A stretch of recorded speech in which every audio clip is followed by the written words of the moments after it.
Всем привет, с вами Петр, Look at Me, капитан команды снов. Скай, на мой взгляд, является одним из самых сложных персонажей в игре. При этом она является также одним из самых сильных. Я не рекомендую покупать этого героя, если вы начали играть совсем недавно. И советую начинать играть на Скай после освоения других героев попроще, например, Глейва или Райна. При правильной игре Скай способна контрить практически всех героев. Самым сложным противником для нее является Така из-за большой мобильности, а самым легким Крул, который может бежать только по прямой. В этом гайде я расскажу не только про механику Скай, но и частично про позиционирование в сражениях 3 на 3, потому что чувство позиционирования за Скай играет решающую роль. При составлении гайда я воспользовался советами игрока нашей команды, Баталана, для которого Скай является одним из самых любимых героев.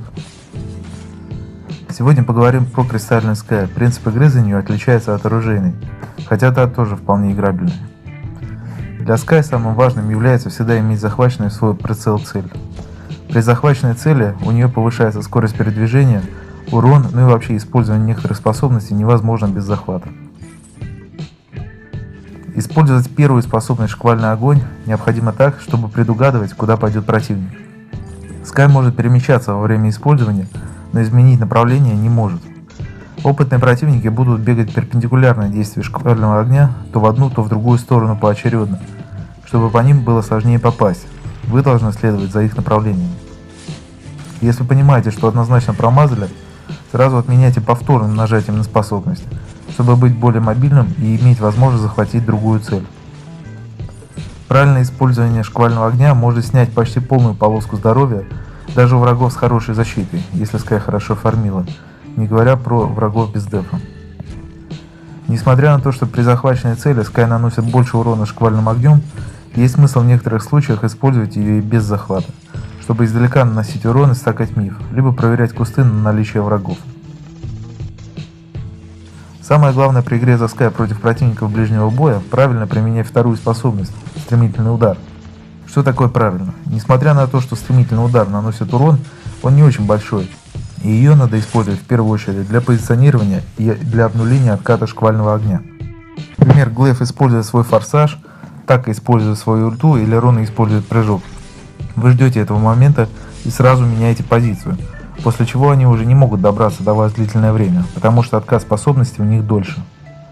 То есть, подгадав момент, когда они потратят свой прыжок и уйдя от него, вы сможете практически безнаказанно расстреливать их в следующие секунды.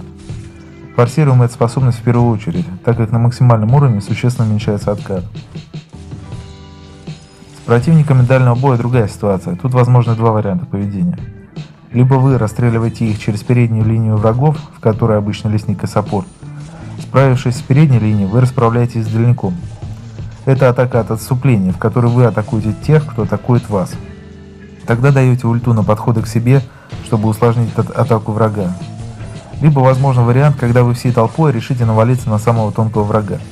В этом случае вы захватываете в прицел этого врага, даете по нему ульту и с помощью второго скилла перелетаете через всех на такое место, чтобы между вами и тем врагом никто не стоял и не мешал урону входить в него.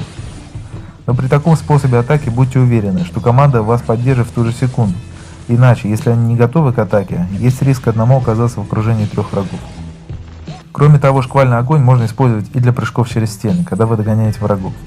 Если захваченная в прицел цель прыгает через стену, можете следовать за ней. У ульты, которая называется «Смерть с небес», есть также несколько вариантов использования. Первое. Не дать противников подойти к себе. Второе. Не дать ему бежать. Третье. Оглушить, тем самым отменив кастование способностей. Четвертое. Нанести урон по врагам или объектам. И пятое. Из-за маленького времени отката и низкой стоимости энергии можно зафармить пачку крипов на линии или в лесу, когда требуется это сделать быстро. Базовым предметом для начинающего игрока за Скай является ледяной ожог, который помогает меньше промахиваться по противникам с шквальным огнем. Игроки, сыгравшие на Скай десятки игр, могут покупать первым и осколок кристалла, и разрушенный миф, которые дают больше урона, но меньше контроля над врагом. Но если вы на Скай играли немного, не советую этого делать. Вторым итемом мы покупаем разрушенный миф, а параллельно с ним берем необходимую защиту и маленькую батарейку для энергии.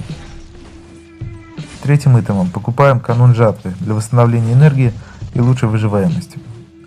Сапоги нужны минимум 2-го уровня, чтобы иметь возможность в каждом замесе убегать от врагов ближнего боя и расстреливать их на расстоянии.